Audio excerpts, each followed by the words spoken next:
What's going on, Blue Crew? It's your boy Big Blue here again with another Borderlands 3 video. So you guys told me that you wanted to see a melee flak build. Here's a melee flak build that I came up with. It has a lot of sustain, great boss damage, great mobbing damage. Has enough to keep you alive and keep moving long enough to make it to those bosses to down them, and you're able to farm them with no problem. I really liked how everything synergized together in this build, and I hope you guys like it too. If you're not a member of the Blue Crew, go ahead and hit that subscribe button. Join the Blue Crew, stay updated for all of my Flak, Amara, and Mo's builds at the moment. But without any further ado, guys, let's go ahead and get into the build.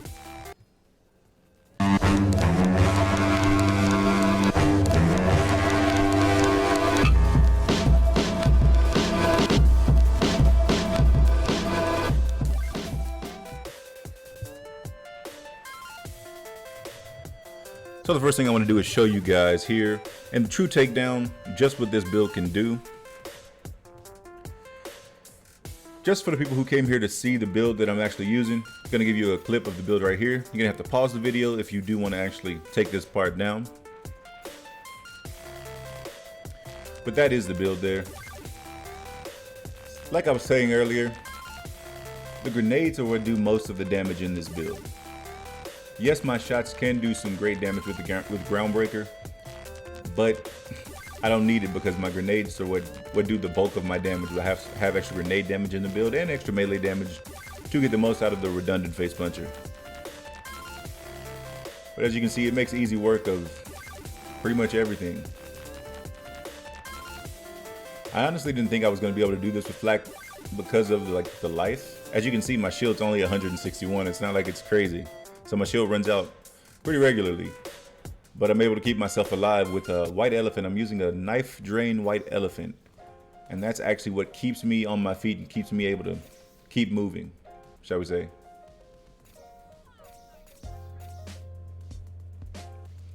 As you can see, 2 to 3 shots on each boss brings them back up to the next phase pretty much.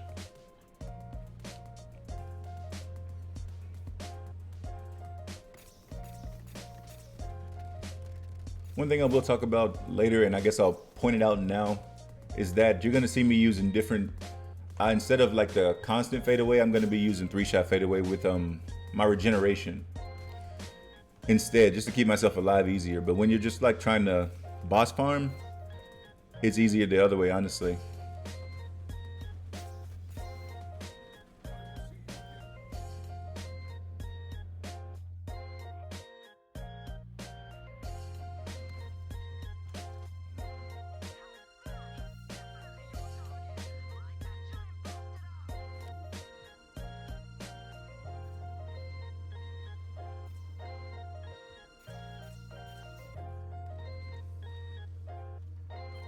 As you can see, going straight through Wotan. Just wanted to give you guys a look of how well this build performs, and you can decide if you want to rate the build good or bad or whatever you want to call it. I just decided I wanted to make this to try to help you guys who are asking me for a build like this. It is a lot of fun to play. You don't go down very often, honestly, and when you do go down, you can shoot pretty much one guy and get back up. Again, this is on true takedown also, so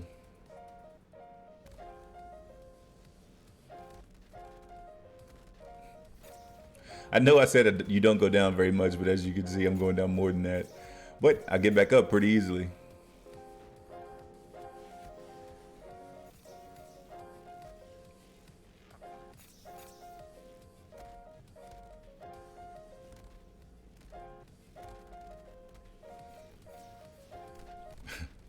So I thought I would be able to do enough damage here to kill him, so I didn't have to kill one of these guys, but I turned around and realized I didn't, so I just shot a guy. So I could get back up and finish this takedown for you guys, so it wouldn't be partially done, but not all the way. And there we have it. So let's go over the items I used. Going over the actual weapons that I was using. So I have a light show here still. It's the same one that I used from that first Flak build that I actually made.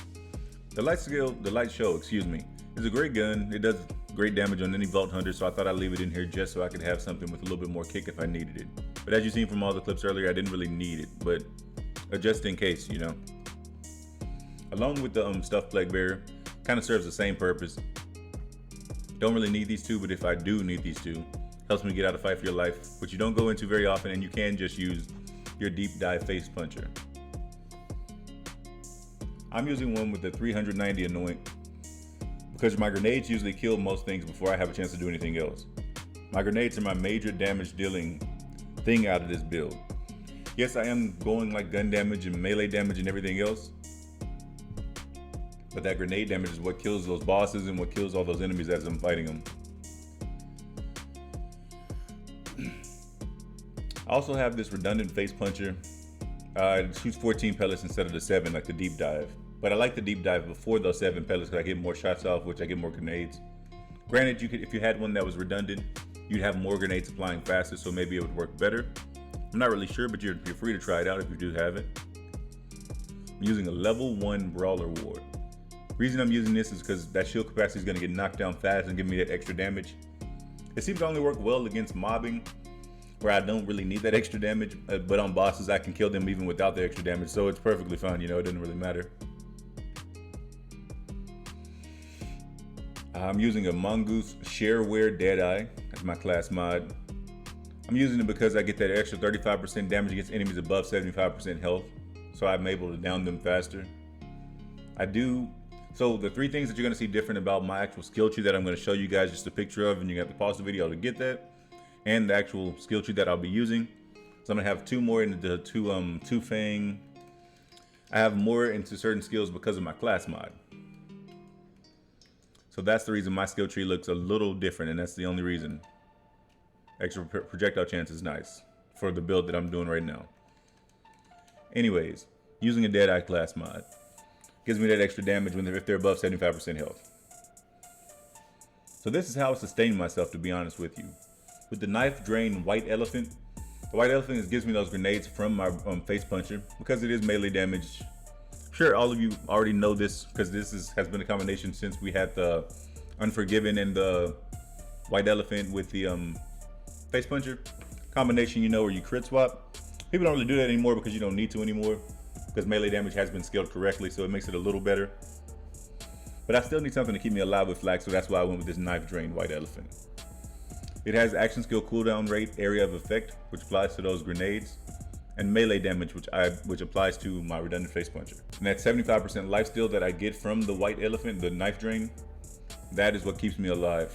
I don't really have my shields ever because I'm using this level 1 brawler ward, but I have my knife drain, so I'm keeping my health up constantly, so it keeps me alive.